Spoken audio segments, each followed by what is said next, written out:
Hello and welcome to AlphaFunds, your source for high-level financial intelligence, macroeconomic insight, and investment strategy rooted in global context. I'm Lucas Duarte, macro strategist, and your host for today's episode. And today we're readdressing a topic that's generating growing concern in the corridors of power: trading desks and central bank briefings around the world. What happens if Jerome Powell is removed as chair of the U.S. Federal Reserve? More importantly, what does that mean for global financial stability, for the U.S. dollar, for interest rates, and for your investment portfolio? Because let me be clear, this isn't just a domestic political issue. This is a systemic, global risk. Let's begin with the basics. Jerome Powell is more than just the head of the Fed.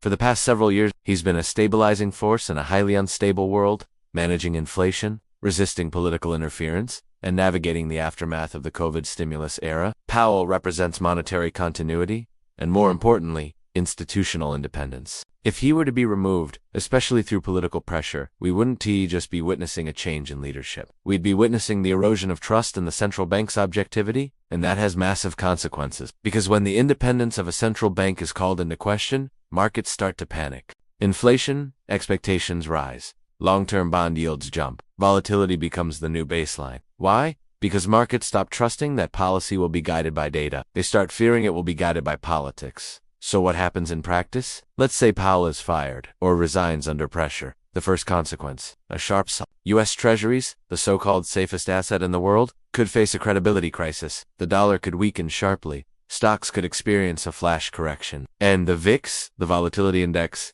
could spike above 30 or even 40. Because suddenly, the market sees a Fed that is not in control, but being controlled. That kind of perception shift is dangerous. And in today's fragile global system, with high leverage, tight liquidity, and geopolitical fragmentation, such a shock could trigger contagion far beyond Wall Street. Let's talk about the dollar. For decades, it's been the anchor of global finance. But its reserve status depends on one thing above all: trust that U.S. institutions function independently. Trust that U.S. debt is safe. Trust that the dollar is politically neutral. If Powell is removed under partisan motives, that trust erodes, and we could see countries accelerating their efforts to diversify reserves toward gold, the euro, or even digital assets and CBDCs like China's East. It wouldn't be immediate collapse, but it would mark an inflection point in the de-dollarization narrative. Now let's be clear. Powell is not untouchable. He serves a fixed term, and presidents have replaced Fed chairs before. But the timing of this possible departure is what makes it especially dangerous. We are still in a post-inflation environment where the Fed's credibility is critical. We are heading into an election year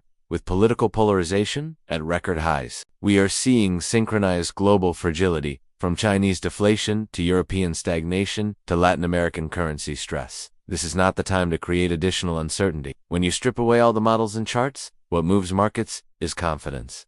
Confidence that policy will be consistent. Confidence that inflation will be contained. Confidence that institutions will resist populism. The Fed's independence is the foundation of that confidence. If Powell's departure signals that the Fed is becoming a political tool, that foundation cracks, and the cracks spread fast.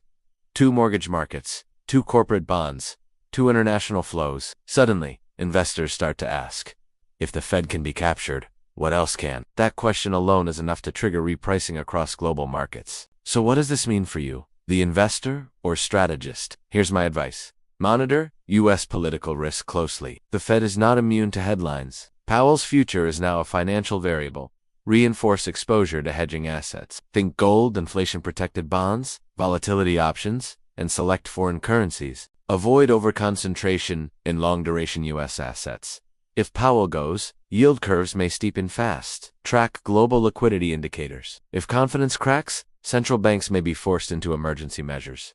Stay nimble. This is a macro regime shift. Don't get caught leaning the wrong way. Let's be clear. This isn't about defending one man. It's about defending an institution. If the Fed loses its perceived independence, the U.S. loses more than a chair. It risks losing the foundation of its financial credibility. And in a world already tilted toward fragmentation, inflation, volatility, and geopolitical tension, the last thing we need is self-inflicted uncertainty. This is a time for strategic thinking, not reaction, for portfolio construction, not panic. Because the storm isn't just coming. In some ways, it's already here. I'm Lucas Duarte. If this episode gave you clarity, leave a like, subscribe, and share it with those who need to think 3 steps ahead. Until next time, stay focused, stay diversified, and stay resilient.